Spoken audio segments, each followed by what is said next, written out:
গাজা যুদ্ধের পর থেকে ফিলিস্তিনিদের প্রতি একাত্মতা পোষণ করেছে ইয়েমেনের হুতি আন্দোলন।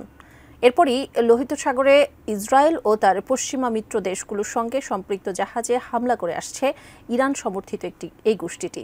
হুতিদের এই হামলা রুখতে বেশ কয়েকবার যৌথ বিমান হামলা চালিয়েছে যুক্তরাষ্ট্র ও যুক্তরাজ্য। তারপরও দমাতে পারেনি ইয়েমেনিদের। এমন পরিস্থিতিতে হুতিদের মিসাইল হামলায় এবার কুপকাত হয়েছে মার্কিন অত্যাধুনিক ড্রোন। বিস্তারিত জানাচ্ছেন শেখ ফরিদ।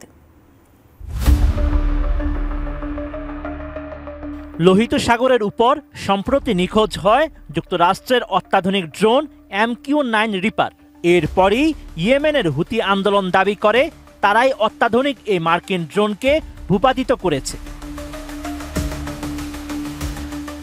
ইরানি সংবাদ মাধ্যম মেহের নিউজ এজেন্সির এক প্রতিবেদনে এমন তথ্য জানানো হয়। এতে বলা হয়েছে, ইয়েমেনের দাবি নিয়ে মুখ না খুললেও মার্কিন এই ড্রোন ভূপাতিত করার সত্যতা স্বীকার করেছে যুক্তরাষ্ট্রের সেন্ট্রাল কমান্ড। যদিও ইরান সমর্থিত এই গোষ্ঠীটি ওই ড্রোন ভূপাতিত করেছে কিনা তা জানায়নি সেন্টকম।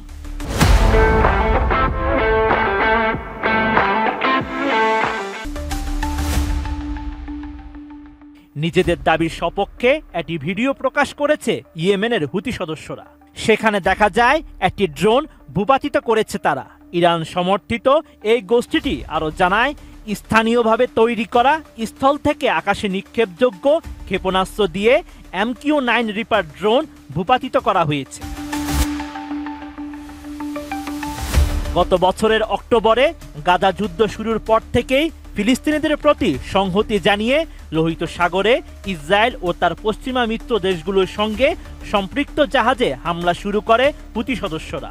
এর আগে ইয়েমেনের হুতি আন্দোলনের সামরিক মুখপাত্র ইয়াহিয়া সারি জানান, আকাশ প্রতিরক্ষা ব্যবস্থার মাধ্যমে 15টি ড্রোন ধ্বংস করেছে হুতিরা।